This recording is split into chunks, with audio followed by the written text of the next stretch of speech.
మీనాక్షి నటరాజన్ తెలంగాణ రాష్ట్ర కాంగ్రెస్ వ్యవహారాల ఇన్ఛార్జి. మీడియాలో ఆమెను టార్గెట్ చేస్తూ కొన్ని పోస్టులు కనిపిస్తున్నాయి.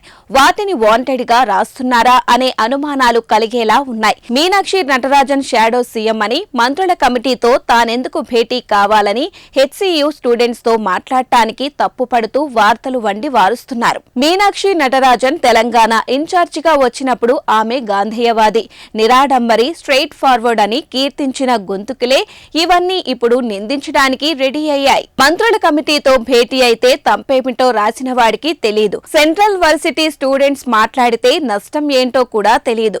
ఫలానా చర్యలు తీసుకోండి అని ఎవరికి ఆదేశాలు ఇవ్వలేదు. ఆమె తన పని తాను చేస్తున్నది. మీడియా కవరేజీ ఏమీ కోరుకోలేదు. అనవసర ప్రచారం, ఆర్భాటం ఏముందో తెలీదు. తెలంగాణలో కాంగ్రెస్ సర్కారు బదనాం అయిందన్నది నిజం. ఫేక్ ఫోటోలతో దుష్ప్రచారం చేశాయన్నమాట సరిపోదు. హెచ్సియు భూముల అమ్మకాల్ని హ్యాండిల్ చేయడంలో ఫెయిల్. అమ్మాలనుకున్నది నిజం, బుల్డోజర్లు వచ్చింది నిజం, భూమి చదును చేయడం నిజం. మరి ఇవన్నీ దాటి ఫేక్ ఫోటోలు అనే మాటతో కవర్ చేసుకోవడం అసాధ్యం. అది ప్రభుత్వ భూమే, అందులో ఎలాంటి సందేహాలు లేవు. నిజానికి గత ప్రభుత్వం 111 జీవో ఎత్తేసి చేసిన పర్యావరణ విధ్వంసంతో పోలిస్తే చాలా చిన్న అంశమే. బట్ చర్చలు మాత్రం ప్రకృతి విధ్వంసం, పర్యావరణ వినాశం, హైదరాబాద్ లంగ్స్ నాశనం దాకా వెళ్లిపోయాయి. అప్పుడు ఏ గొంతు పెగల్లేదు. తొలుత ఈ భూమి మీద కన్నేసిన వారి మీద చిన్న కామెంట్ కూడా కనిపించదేం. కోర్టుల్లో సుదీర్ఘ పోరాటం తరువాత ప్రభుత్వం దాన్ని కాపాడుకోగలిగింది.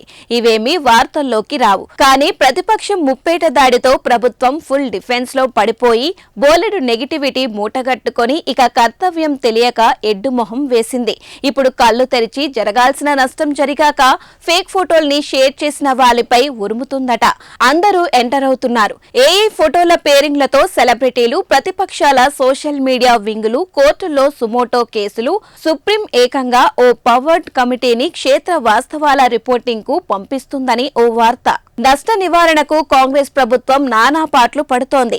ఈ స్థితిలో పార్టీ వ్యవహారాల ఇన్ఛార్జిగా వాస్తవాలేమిటో, ప్రభుత్వ వైఫల్యం ఎక్కడ ఉందో వివరాలు తెలుసుకుని హైకమాండ్ కు ఓ రిపోర్ట్ ఇచ్చే పనిలో ఉంది ఆమె. అందులో తప్పేముంది? తను నేరుగా ఇష్యూలో ఎక్కడా ఇన్వాల్వ్ కాలేదు, అనుచిత లబ్ధికి ప్రయత్నించడం లేదు.